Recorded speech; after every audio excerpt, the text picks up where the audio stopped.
Hello dear online students, welcome back to our channel. So आज जो हम लोग अपनी लेक्चर सीरीज में बायोलॉजी सीरीज के अंदर में हम लोग बॉटनी के एक टॉपिक सेल को डिस्कस करेंगे और ये हमारा लेक्चर 1 है। और जैसा कि मैं आपको पहले बता चुका हूँ कि ये लेक्चर जो है हमारा जो एनवायरमेंटल सुपरवाइजर लैब असिस्टेंट का एग्जाम एंड साथ में agriculture office assistant agriculture officer का जो एग्जाम होने वाला है उसको लेकर के।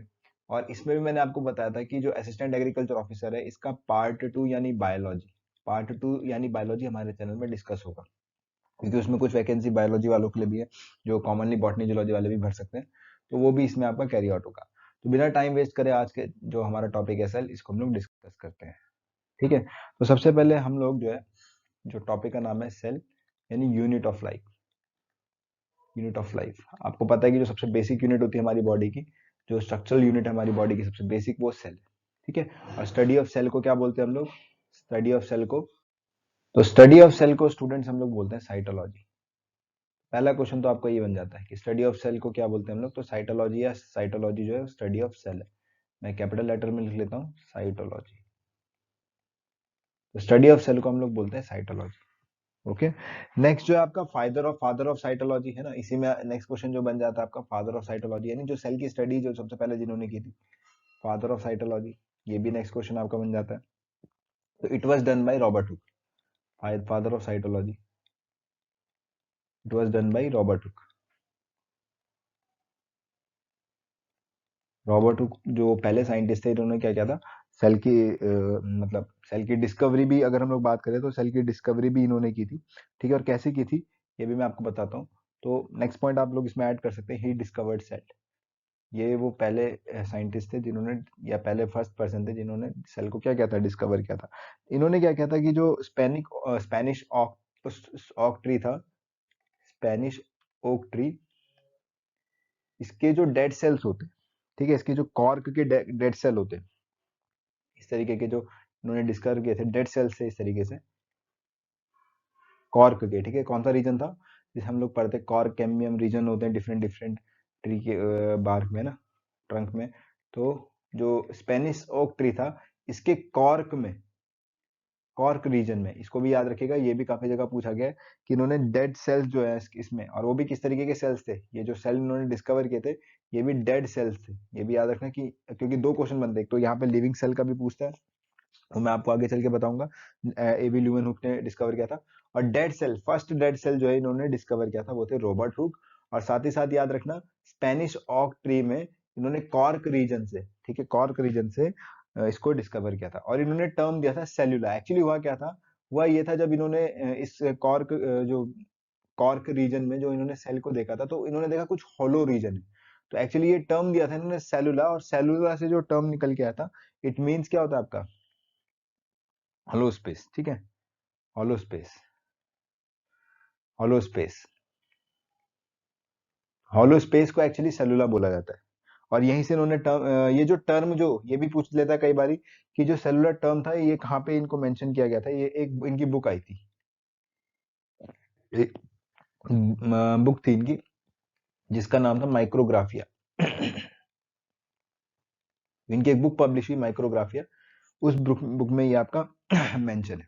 ओके, तो याद रखना ये सारे के सारे जो भी मैंने आपको पॉइंट बताए हैं बहुत इंपॉर्टेंट है। पहला पॉइंट मैंने बताया कि स्टडी ऑफ सेल को क्या बोलते हैं हम लोग, साइटोलॉजी बोलते हैं। दूसरा मैंने बताया कि फादर ऑफ साइटोलॉजी कौन है, वो दहीज Robert Hooke, sir Robert Hooke. इन्होंने फर्स्ट जो है सेल को डिस्कवर किया था, और कैसे डिस्कवर किया था, जो स्पेनिश ऑक ट्री था उसके कॉर्क में इन्होंने कुछ हॉलो स्पेस डेड सेल्स देखे थे, हॉलो स्पेस देखा था। इस हॉलो स्पेस को इन्होंने नाम भी दिया सेलुला, और कहाँ पे मेंशन किया, अपनी एक बुक में जिसका नाम था माइक्रोग्राफिया। ठीक है, इस चीज को ध्यान में रखना। और साथ ही साथ जो इन्होंने टर्म दिया था, सेल इन्होंने टर्म नहीं दिया था, इन्होंने टर्म जो दिया था वो सेलुला दिया था, याद रखना, सेलुला से सेल डिराइव्ड है। ठीक है, कॉइंड टर्म, ये टर्म इन्होंने दिया था, इस चीज का भी ध्यान रखना। सेलुला जो है, सेलुला से डिराइव्ड सेल है आपका, तो जो सेलुलर टर्म था, कॉइंड टर्म, इस चीज को ध्यान में रखना आप लोग। ठीक है, तो कई बार इस तरीके के जो जो जो पॉइंट्स मैंने यहाँ पे लिखे हुए सारे के सारे आपका क्वेश्चन पूछ लेते हैं। नेक्स्ट जो है लिविंग सेल की तरफ जाते हैं हम लोग। तो फर्स्ट लिविंग सेल जो है वो डिस्कवर किया था एवी ल्यूवेनहुक ने। ठीक है, फर्स्ट लिविंग सेल जो है डिस्कवर किया था, फर्स्ट लिविंग सेल जो है ये डिस्कवर किया था एवी ल्यूवेनहुक ने, एंटोन वेन ल्यूवेनहुक ने। ठीक है, एवी ल्यूवेनहुक ने, Leeuwenhoek, Leeuwenhoek. Okay, and apart from that A V Leeuwenhoek, इनको हम लोग फादर ऑफ माइक्रोस्कोपी के नाम से भी जानते हैं। माइक्रोस्कोप की भी डिस्कवरी सबसे पहले इन्होंने ही की थी, फादर ऑफ माइक्रोस्कोपी, यानी जो स्मॉल ऑब्जेक्ट्स को या माइक्रो ऑब्जेक्ट्स को देखने के लिए यूज होने वाला डिवाइस इन्होंने डिस्कवर किया था।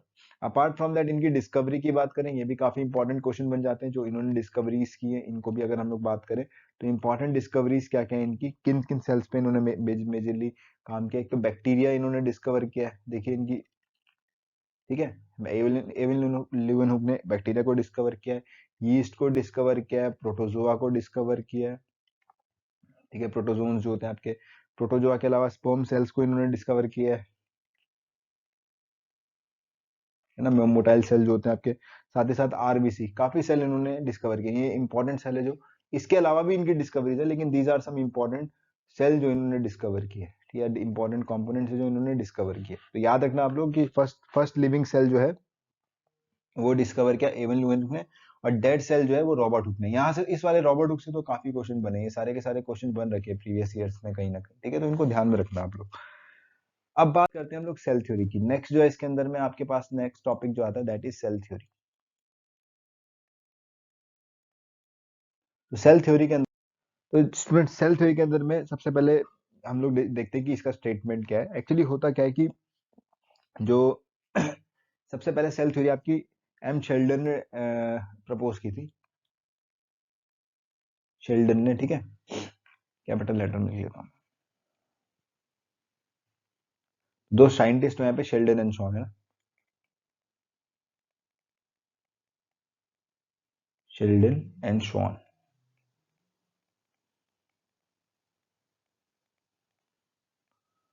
तो शेल्डन एंड शॉन है, इन दोनों ने सबसे पहले क्या किया था, सेल थ्योरी को प्रपोज किया था, ठीक है। एक्चुअली दोनों साइंटिस्ट कहाँ थे आपके, कहाँ के थे, ये आपके इंग्लैंड के जूलॉजिस्ट थे, इंग्लैंड के जूलॉजिस्ट थे, okay, they both were the England zoologist थे। इनमें से एक्चुअली जो शॉन आपके इंग्लैंड के जूलॉजिस्ट थे, और जो माइकल शेल्डन थे ये एक्चुअली जर्मन के बॉटनिस्ट थे, जर्मन बॉटनिस्ट थे, इसको भी ध्यान रखना। वैसे इतना डीप जाएगा नहीं कि कौन कहाँ से था, बट फिर भी याद रखना कि ये शॉन जो थे आपके जर्मन इंग्लैंड के जूलॉजिस्ट थे, और जो शेल्डन थे आपके जर्मन बॉटनिस्ट थे। अब इनका कहना क्या था, इनका कहना ये था कि बेसिकली जितने भी लिविंग ऑर्गेनिज्म है, states all the living organisms, जितने भी आपके लिविंग ऑर्गेनिजम्स हैं, ये क्या करते हैं, are compose of cell, are compose of cell, ठीक है, एंड देयर प्रोडक्ट्स। ये इनका स्टेटमेंट था। कई बार ये स्टेटमेंट भी पूछ सकता है कि ये स्टेटमेंट दिया किसने था, ये कई बार स्टेटमेंट पूछ सकता है, तीन चार साइंटिस्ट के नाम दे देगा, वहां पे आप लोगों को डिफरेंट डिफरेंट साइंटिस्ट के नाम दे देगा, तो ये इस तरीके से आपसे पूछ सकता है, ठीक है, कि सारे लिविंग ऑर्गेनिज्म थे किससे कंपोज होते हैं आपके, और compose of cell and their products. Now again next जो थ्योरी थी सेल के regarding, that was cell lineage theory, ठीक है, cell lineage theory. Next theory थी दैट इज सेल, एक तो थी सेल थ्योरी, नेक्स्ट थी सेल लीनिएज थ्योरी, ठीक है। तो एक्चुअली ये किसने प्रपोज की थी, ये की थी आपकी रडोल्फ वॉर्सॉव ने, ठीक है,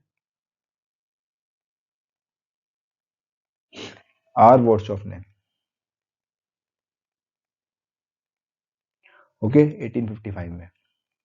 और एक्चुअली इन्होंने क्या टर्म दिया था, ओमनिस, ये इनका स्टेटमेंट था, ओमनिस ई, ओमनिस सेलुला ई, ओमनिस सेलुला ई सेलुला, ओके, ये इनका स्टेटमेंट था कि ओमनिस ई, ओमनिस सेलुला ई सेलुला, ओके।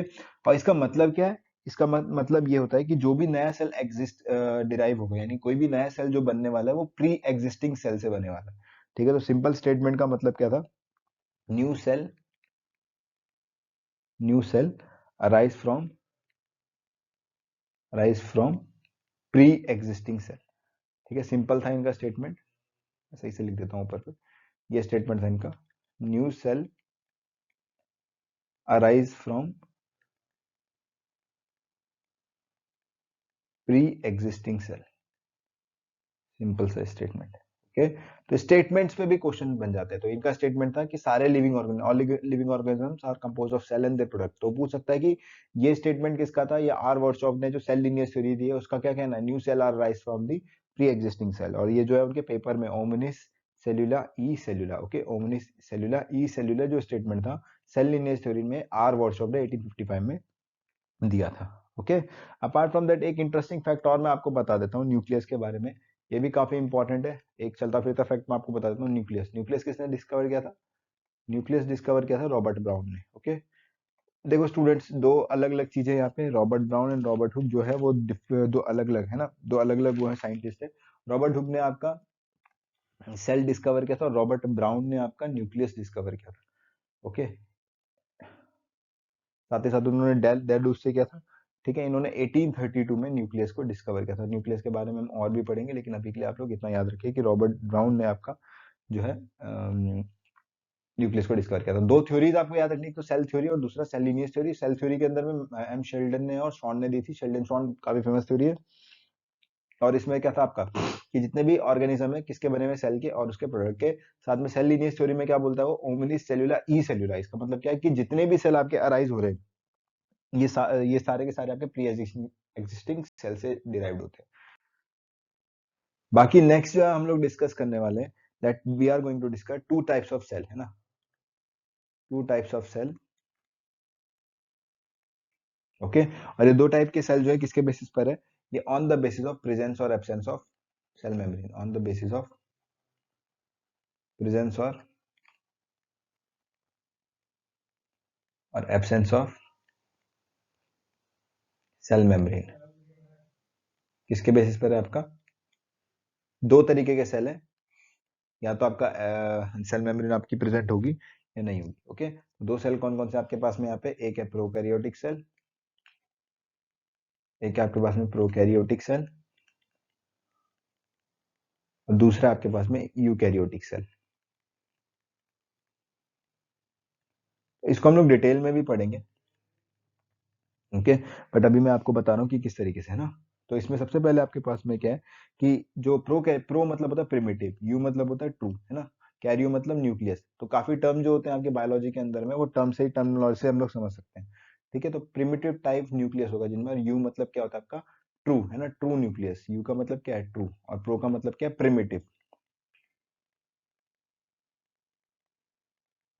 तो काफी लोग ये भी बताते हैं कि प्रोकैरियोटिक सेल से ही आपके यूकैरियोटिक सेल क्या होते हैं? डिराइव होते हैं। तो इसमें इनकी अगर हम लोग बात करें तो इनमें क्या होता है कि कोई न्यूक्लियर मेम्ब्रेन नहीं होगी। No nuclear membrane, no nuclear membrane around DNA. Okay. आप लोग पॉइंट्स भी साथ में लिखते रहिएगा स्टूडेंट्स, जिससे क्या है आपको ये पॉइंट आपको सारे के सारे याद रखने हैं। और यहाँ से सारे क्वेश्चंस बनने वाले हैं आपके। यहाँ पे आपके पास में न्यूक्लियर मेम्ब्रेन, और सिर्फ यही नहीं है, आपको किसी भी बायोलॉजी से रिलेटेड कोई सा भी आप कॉम्पिटेटिव एग्जाम दे रहे हैं उनके लिए भी इंपॉर्टेंट होने वाला है। आप सिर्फ ये मत सोच के चलिए कि सिर्फ और सिर्फ उसके लिए। तो यहाँ पे आपके पास में जो यूकैरियोटिक सेल में इनमें कोई न्यूक्लियर, ये जो न्यूक्लियर मेम्ब्रेन है डीएनए को क्या करती है? सराउंड करती है। आपको मैं थोड़ी देर में स्ट्रक्चर भी दिखाऊंगा कि जो एक टिपिकल प्रोकैरियोटिक या बैक्टीरियल सेल होता है उसके अंदर में जो न्यूक्लियर जेनेटिक मटेरियल होता है इसी तरीके से आपका पड़ा रहता है साइटोप्लाज्म में। तो वो भी हम लोग देखेंगे इसके स्ट्रक्चर में। नेक्स्ट आपके पास में डीएनए लाइज इन डीएनए, ये मैं बता रहा था आपको, लाइज नेकेड इन साइटोप्लाज्म, क्योंकि डीएनए डीएनए जेनेटिक मटेरियल होता है ना। तो DNA lies naked in cytoplasm, cytoplasm में आपका पड़ा रहेगा डीएनए इसी तरीके से। लेकिन इसमें क्या होगा आपके पास में? यहाँ पे आपके पास में जो डीएनए एक पैक्ड फॉर्म में होगा। हिस्टोन प्रोटीन की बात करेंगे हम लोग जब, वहां पे मैं आपको इनके बारे में दिखाऊंगा कि किस तरीके से यहाँ पे एक पैक्ड फॉर्म में आपका डीएनए प्रेजेंट होता है। ओके। इसमें अगर हम लोग एग्जाम्पल की बात करें तो काफी सारे एग्जाम्पल आपके पास है, जैसे यू बैक्टीरिया हो गया ना।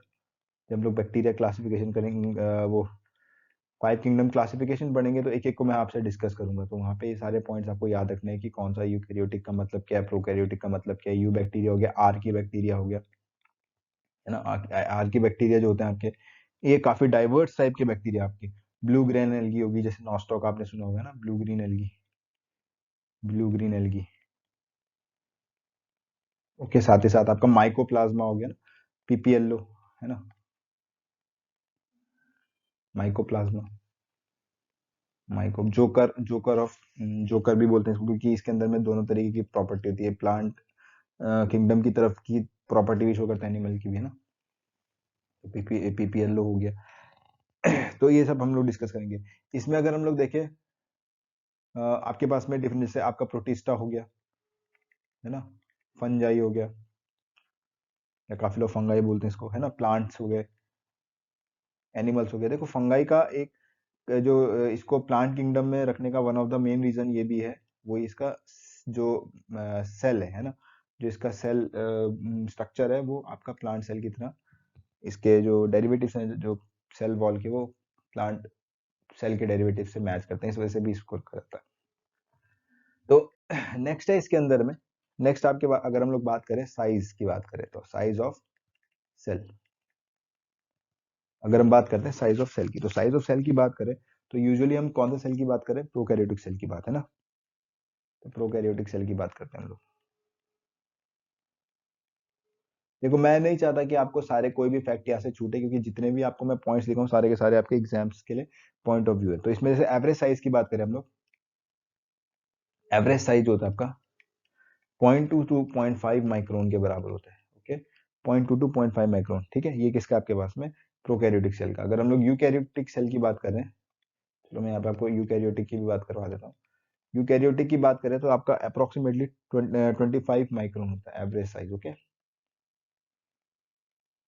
अगर हम लोग बात करें यहाँ पे 25 माइक्रो, और यहाँ पे एक क्वेश्चन बन सकता है कि स्मॉलेस्ट सेल किस में मिलता है, आपका माइकोप्लाज्मा में।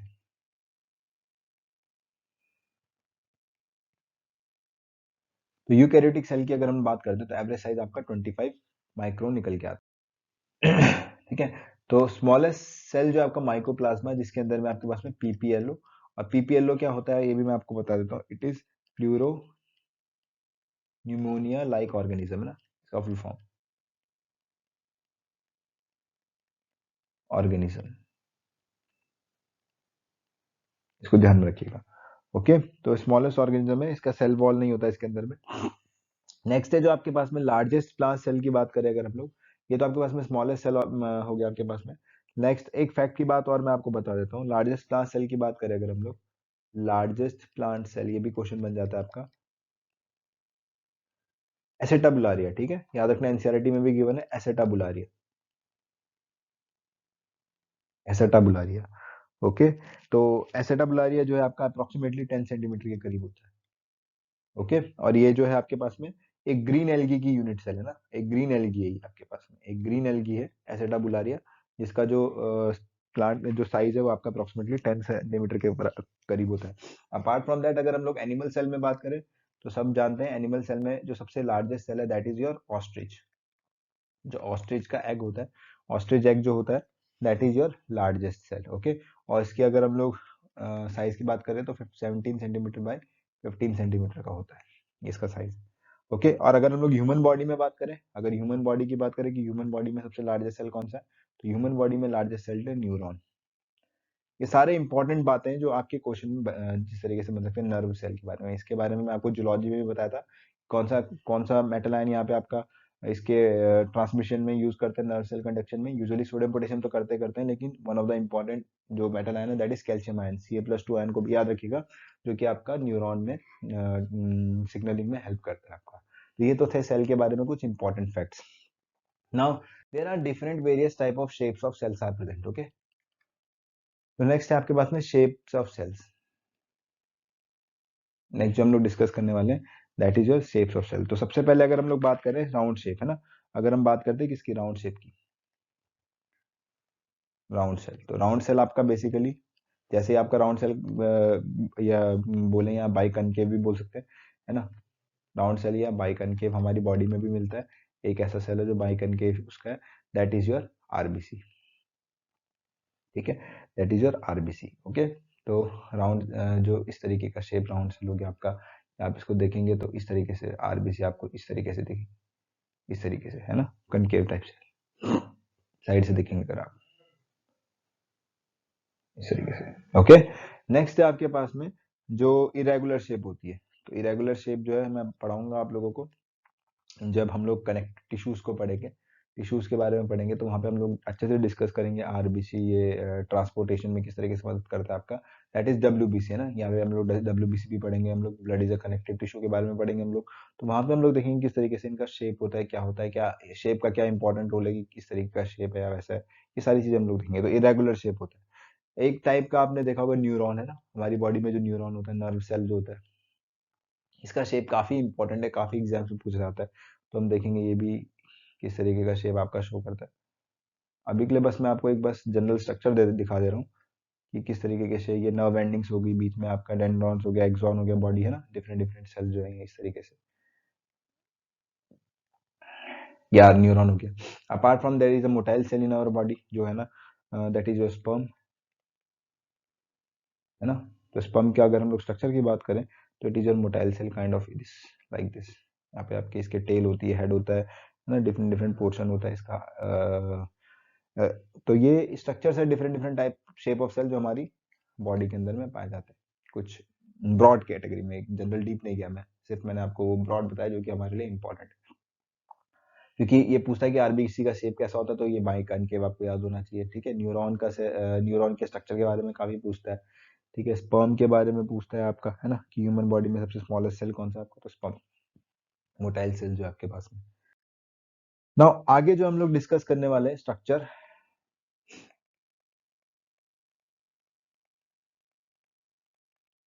Structure of typical prokaryotic cell, structure of typical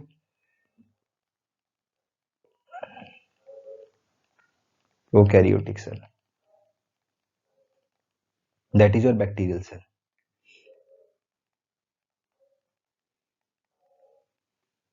तो स्टूडेंट्स मैं पहले आपको बता दूं, मैं बस एक जनरल स्ट्रक्चर मतलब एक ऐसा वेल लेबल्ड स्ट्रक्चर बना के तो दिखा दूंगा, लेकिन क्या होता है कि पेन टैब में बनाने में थोड़ा जो पेन है वो थोड़ा स्लिप कर जाता है।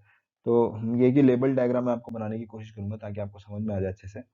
बट थोड़ा अगर आपको स्ट्रक्चर इधर उधर दिख जाए तो प्लीज उसके लिए I am really sorry, but मैं चाहूंगा कि आपको पूरा का पूरा समझ में आ जाए किस तरीके से एक वेल लेबल स्ट्रक्चर होता है और क्या क्या फंक्शन होंगे, हर एक को हम लोग देखेंगे, डिस्कस करेंगे।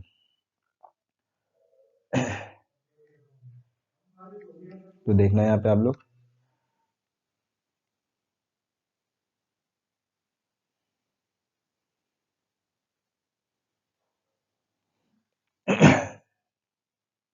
एक सिंपल आपके पास में एक सिंपल सेल है जो कि एक सिंपल प्रोकैरियोटिक सेल है। तो प्रोकैरियोटिक सेल में आपका इस तरीके से प्रिमिटिव टाइप जो सेल है आपके पास में, अभी बताऊंगा जो इसमें आउटिंग्स बनी हुई है कि इनको क्या बोलते हैं, हम सर्टेन नेम्स होते हैं, फिलिप जो पिलाइया फिम्ब्रेई बोलते हैं जिनको हम लोग। ये आउटिंग्स जो होती हैं आपके पास में इनफोल्डिंग्स मेम्ब्रेन की प्रेजेंट होती हैं इस तरीके से, there is infoldings of membrane, okay, जिनको हम लोग मीजोजोम बोलते हैं, इनफोल्डिंग्स ऑफ मेम्ब्रेन। साथ में इसके बाहर एक म्यूसिल एक शीथ होती है आपकी जो कि आपका सेल वॉल कहलाई जाती है, और उसके बाहर आपकी ग्लाइकोकैलिक्स की कवरिंग होगी इस तरीके से।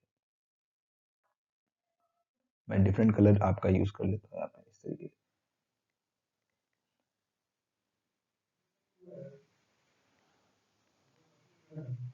तो यूजुअली क्या होगा आपके पास में, एक सिंपल स्ट्रक्चर है, वेल लेवल स्ट्रक्चर सबको पता होना चाहिए, क्योंकि सेल के बारे में एक एक क्वेश्चन तो यहाँ से बनता ही बनता है हर कॉम्पिटेटिव एग्जाम में। सेल के ऊपर में एक क्वेश्चन बनेगा और सेल साइकिल से एक क्वेश्चन बनेगा, ठीक है, क्योंकि ये बेसिक पोर्शन है जहां से आपके क्वेश्चन बनने के क्या होते हैं चांसेस होते हैं इस तरीके से, ओके। नाउ इसके बाहर एक लेयर और होगी दैट इज ऑफ ग्लाइकोकैलिक्स इस तरीके से, ये तो सेल वॉल है जिसको किसी भी सरफेस में स्टेबल करने में हेल्प करेगी आपका। ये जो मैंने रेड डॉटेड स्ट्रक्चर बना रखा है यहाँ पे ताकि आप लोगों को समझ में आ जाए इस तरीके से, तो एक सिंपल सेल स्ट्रक्चर और इसको हम लोग डिस्कस करते हैं। इसके अंदर में जो सबसे आउटर लेयर है this is known as glycocalyx, this is known as glycocalyx. जो ये आउटलिंक्स है इनको हम बोलते हैं पिलीफॉर्म्स या पिली बोलते हैं हम लोग, और फिम्ब्रेई,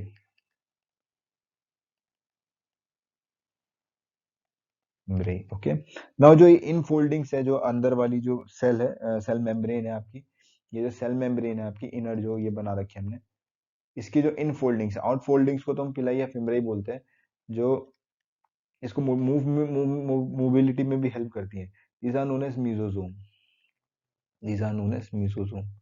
अपार्ट फ्रॉम दैट, जो ये मैंने ऑरेंज कलर की लेबल्ड बना रखी है, this is your cell wall, ये आपकी एक सेल वॉल होगी।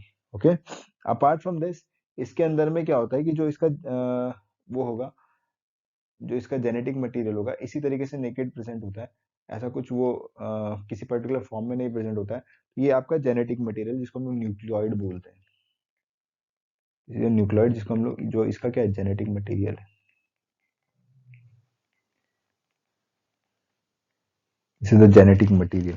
ओके, अपार्ट फ्रॉम दैट, इसमें कुछ पॉलीसोमल स्ट्रक्चर्स प्रेजेंट होंगे इस तरीके से, थ्रेड लाइक स्ट्रक्चर्स आपस में जुड़े होंगे, देखेंगे इनका फंक्शन क्या होता है। मैं हर एक फंक्शन, हर एक पार्ट का जो हम लोग फंक्शन डिस्कस करेंगे। पॉलीजोम, ठीक है, इसमें आपके पास में there are some species, rough species species present on cytoplasm से बिखरे हुए, these are known as ribosome. जैसे आपके पास में एक टू सेल में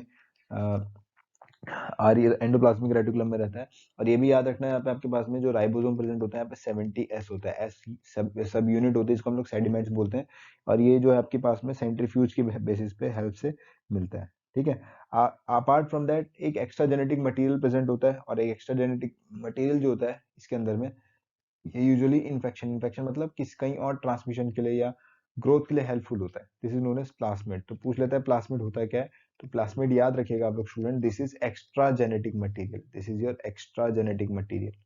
क्योंकि एक जेनेटिक मटेरियल जो प्रेजेंट है यहाँ पे, न्यूक्लियोइड प्रेजेंट है, जिसको जीनोफोर या इंसिपिएंट न्यूक्लियस भी हम लोग बोलते हैं ना, नेकेड रहता है जो आपके पास में। और अपार्ट फ्रॉम दैट, यहाँ पे आपके पास में एक एक्स्ट्रा जेनेटिक मटेरियल प्रेजेंट है, that is known as plasmid. ठीक है, तो इसमें आज जो हम लोगों ने एक जो जनरल इंट्रोडक्शन दिया है सेल के बारे में, कि सेल क्या होता है, किसने डिस्कवर की थी, और एक जनरल सेल क्या होता है। नेक्स्ट क्लास में हम लोग डिस्कस करेंगे कि किस तरीके से डिफरेंट जो जो ये मैंने पूरा स्ट्रक्चर डिस्कस किया, स्ट्रक्चर को आप लोग समझिए तब तक।